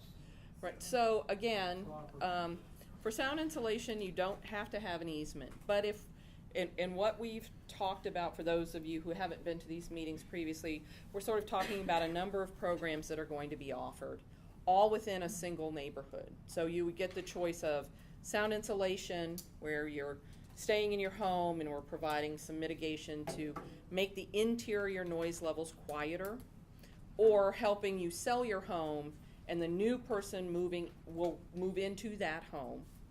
So the neighborhood is going to remain. And the question is, for the people who are in the program where they're selling and new people are moving in, there will be an easement on their property. Or for somebody who just wants to sell it and get some cash. And I will tell you, it's not a lot of cash. It's usually a nominal easement of about $2,500. So, but for those people, they're going to have easements. So houses 1, 3, 5, 7, and 9 on a street are going to have an easement. And homes 2, 4, 6, and 8 might get sound insulation, and there's no easement. So the question is, as a community, do you see that as a benefit or a detriment to your neighborhood? So if you're in house 3 and you have an easement, and you're trying to sell your house, but the neighbor doesn't have an easement, is that going to cause an issue for you to sell your home? In some areas it is an issue. In some areas it's not an issue at all. And it really does depend on sort of the attitude of the neighborhood and the area that you're in. And I can't answer that question for you, but that's the reason to have an easement for sound insulation is, one, it notifies the new owner that there's been improvements to this home. And it's been recognized that it's in an area of impact of the neighborhood. It also creates a level playing field for the neighborhood, so that everybody has an easement. So in that scenario where somebody's selling with an easement without sound mitigation, would the new buyers, the new homeowners, still have access to sound mitigation? It depends on the program. So if there are 2 programs, and I won't get into a lot of detail of it, but the sales assistance program is an arm's length transaction for the airport. So the owner sells to a buyer. And if the fair market value is not realized in the sale, then the airport, through an FAA grant, would make up the difference. So the house is listed for $300,000, you get an offer for $290,000, the airport kicks in $10,000, the homeowner, the seller, is made whole. Okay. But there is no sound insulation to that house. The sales assistance is where the airport buys the house from the owner for $200,000, $300,000, the fair market value. They'll then sound insulate it and resell it on the open market. So some will have it and some won't have it. But my question was, in the first example of that, the making whole, Yep. then would the new property owners have access to sound mitigation through the airport. They will not. So wouldn't that deteriorate the housing stock over time? Couldn't that potentially deteriorate the community's housing stock, where you have homes near each other, some that are mitigated and some that have an easement but don't have access, therefore, to mitigation? Right. And that's the choice that the technical committee and your recommendations and ultimately the airport will decide whether that works for this community or not. I would say that doesn't work. The other thing is that for some people do not want sound insulation. And some people do not care about sound insulation. There are people, some of them love noise of aircraft, and that's not their issue of sensitivity. Their issue of sensitivity is the dog or the motorcycle or something else. So just because a house doesn't have sound insulation and their neighbor might, doesn't necessarily deteriorate a property. It may be that somebody just put in all new windows and doors of very high grade, and they have stained glass windows or something. So it's very difficult to make judgments on how a community would react to certain requirements for the sale of homes or not. But I do agree with you, it's something you have to think about, which is why this process sort of takes a while. It's a lot to think about, it's a lot to talk about, but we wanted the easement issue, you specifically asked that we present that early to give people time to think about that. And then as we're working through these other programs in January, you have in the back of your mind, well, this is what we've been talking about in terms of the word easement. And going back to your thought, Paul, is from an airport perspective, we want to do our due diligence in presenting what an easement may look like, what an easement, if an easement is going to be part of part of these programs or not, that type of thing. So presumably, so you said in the purchase assistance program, that's the one where, for whatever reason, somebody's house is not selling at fair market value. In that case, if there's the airport can assist, but there's no sound insulation option in the future. Purchase assistance there is. The airport buys the house, Okay, sorry, sound I'm going insulates it. backwards. Purchase assistance is that one. Okay. Yes, sales assistance is the arm's length. Right, okay, so the purchase assistance, Mhm. where the airport acquires the home, insulates it, and then turns around and sells it, does that then have a navigation easement required to be attached with it at that time? It gets attached to the house when it sells. That's a requirement Correct. in that case, as opposed to not required if it's. If the just homeowner sound doesn't change insulation. ownership. Can different communities opt for an easement and others not? For example, That's a great. maybe South Burlington Uh-huh. doesn't want to have any navigation easements, but Winooski does. Is that possible? Because this plan goes forward for Right. 10 years, right? Correct. That's a great question. I would defer to Richard if he's still awake on the phone. But I don't think so. I think, again, the record, the federal guidance is very clear that if there is a requirement for an easement in the program, then everybody must get the easement. But I don't know if anybody's ever asked, can town A have an easement and town B not have an easement? And could we write the plan that way? But we can ask that question and we'll see what they say. Is that something that'll come around on a vote for the whole city of South Burlington? That would To me, be, it's, it's limiting Yep. each individual property owner's rights. Mm-hmm. And it's putting a hook in there. I think it'd be really a good move for you, as we get into this and we create it together, is that you would probably have your city attorney review it and make sure, and maybe have a separate meeting, to make sure it's the easement for the city and that you're comfortable with it, it's the direction you wanna go in. I mean, at the end of the day, nobody likes encumbrances on their real estate. And, what the FAA is saying, well, we'll give you money, and we want that. And, well, it's a choice. And I think what we have to do is negotiate to the best of our abilities to get what we want. And I think your city attorney can help you obtain that. It's probably not gonna happen as quickly as everybody wants, but I don't think we should, I think to get the right program, we're gonna have to work hard. And we're gonna need to look for other examples and maybe get your city attorney involved. I would not go at it with just the airport. I think that you have to be represented. Well, it's overall, yeah. Yeah, I mean, or personally represented as well. I mean, if you have a real estate attorney, you may wanna just say, what's this gonna do to me? What's the adverse effect? What's the potential good, bad, indifferent? But they're questions that people have to have with their attorneys. I apologize if I'm asking the same question again, but I guess I understand that there are circumstances in here where a easement will be required. If somebody chooses to do the purchase assistance program, then that will have a required easement, and we should discuss and determine what that easement is. Correct. Where it is optional as far as the FAA is concerned, I guess as we have our community discussion about this, what's the case for why that should exist? Why should it be required when it's optional at the federal level? What's the case for why that makes any sense? Because as Gene just said, nobody likes restrictions on the property, so what's the upside? Right. And I question whether or not a forced easement, whether it be done by a municipality or by a group that says, hey, if this event occurs, you have to have an easement, is similar to exercising eminent domain over a mini piece of property. So that might be a question we want to ask.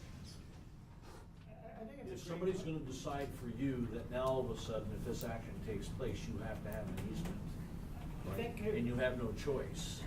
I think it'd be really good to, when we get there, discuss it. I think it's an option.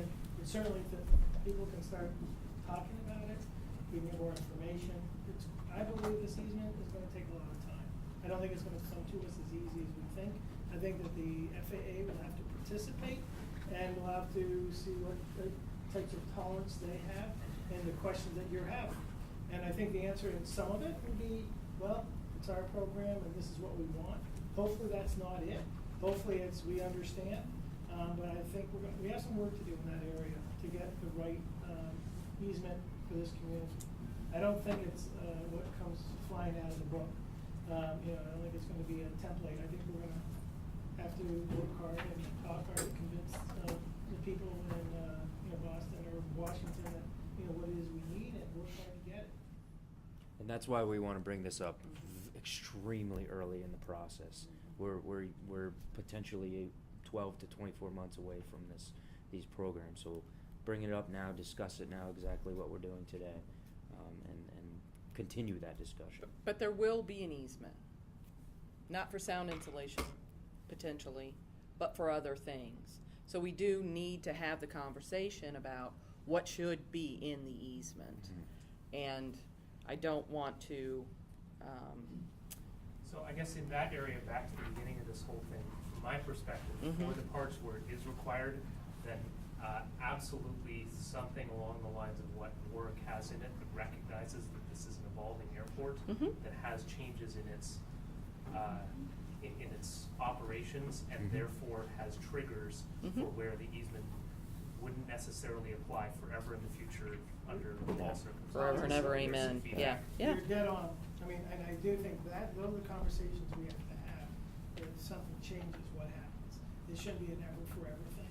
So I think, I think this is where our consultants hopefully will come in and do the research and help us out and give us comps so that we can have those discussions.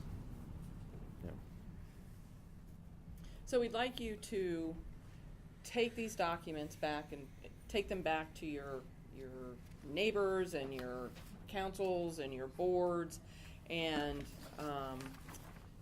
think about them, look at them. If you have questions, you can certainly email us between now and the next meeting, or we can continue to sort of have a few minutes with each meeting to continue to move this topic forward. It's a big topic and it's an important topic. I will tell you, and I won't speak for you, Brad, but certainly for me, I've never had a airport community where the airport has been willing to have an open discussion about language of an easement. Every other place I've ever been, they've said, this is your easement, take it or leave it, as George is saying. So this is a really amazing, unique opportunity, and I think be able to come forward with something that hopefully works for everybody and helps to demonstrate from the airport to the FAA that this is an important topic for this community. And that goes a very long way with the FAA. Community involvement and engagement on these types of topics really adds a lot of weight, as opposed to the airport just saying, we're not doing this. So that's one of the reasons we wanted to have this important discussion. Were there any more questions specifically about the easements or other things you needed us to look at? I know we're running late and I don't want to take up everybody's evening. And I know coming up, you're looking at a bunch of these different measures, and you kind of mentioned several different types of programs. Yes. Is it possible between now and, 6 weeks, 7 weeks from now to get some of other examples of some of those programs you're mentioning? So, I mean, you kind of talked about it real quick. Yes. I haven't seen anything in writing that tells me what sales purchase is. Yep. This versus that versus. So all of that is. Blending together. Yep. All of that is on the airport's website. We've done previous presentations on that. No. Not in the TAC. I'm asking for a description of these kinds of different Uh-huh. programs going forward. I haven't seen So, anything like that. So, could we just do this, as we move forward, let's bring it forward again, and just say, Sure. these will be the Yep. topics, here are the descriptors, I think that's what Yep, you're saying. we can certainly do Let's that. just move it forward, Yes, and yep. so Thank that you, people Jean. can get to it quickly Yep. and easily, Yep. and we'll make it available for next meeting. Yes. If it is, send out the link. yeah. Yes, we And- will. Yep. And maybe So- just even like a definitions page or something like Sure. that. Sure. The concepts that come up often that people don't necessarily know, like DVD, DNL. Just an NEM, attachment on yeah. the last page that just talks about what, at a very high level, Yeah, what that is. that's a great Because suggestion. you get people who attend these Yeah. meetings that don't attend all of them, they come to some. And And we do lapse into a lot of jargon, so if Yeah. you catch us doing that, please let And us we've know. had some open houses as well with the public to discuss those preliminary programs that may be approved by the FAA. And again, we'll share it all via link to everybody.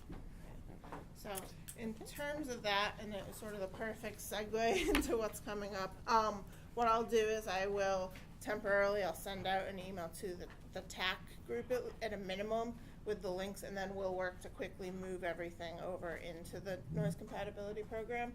But what you'll notice, and there is a typo where we'll have discussion and feedback from meeting 2 on there, not in the future, but you'll notice these items are what we discussed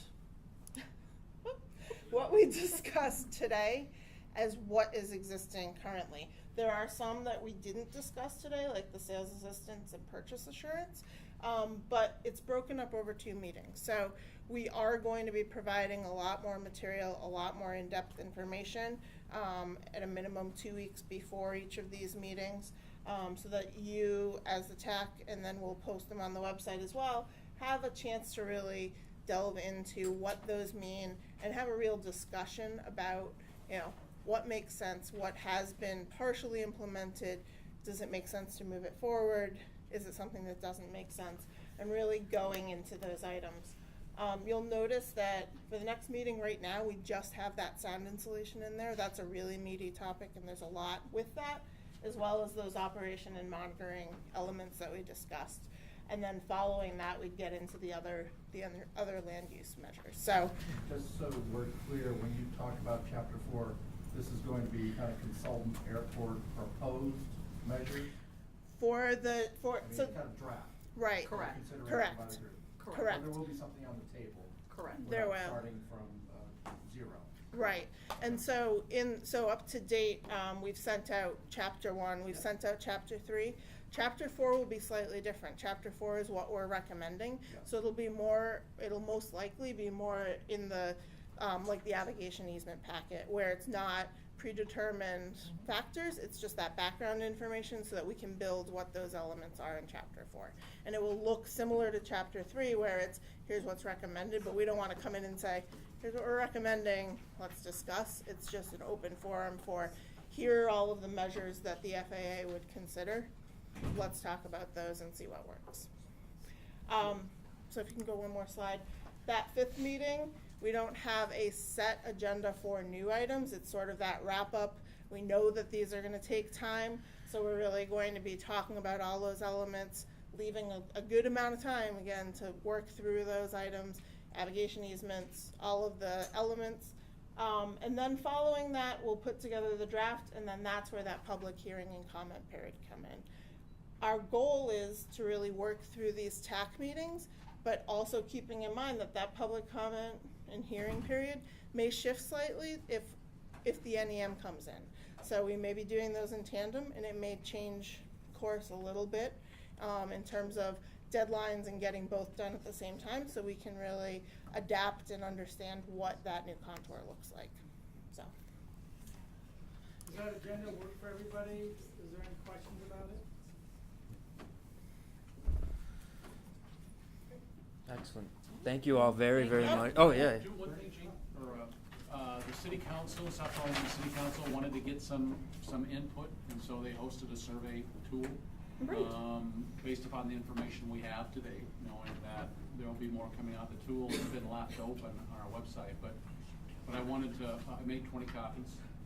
This is feedback from 131 people, and so. They from the Chamberlain neighborhood or all over the place? It's open to anybody in the city, so. Is that digital as well? Could we add that to? Yes. Yeah. But I mean, yeah.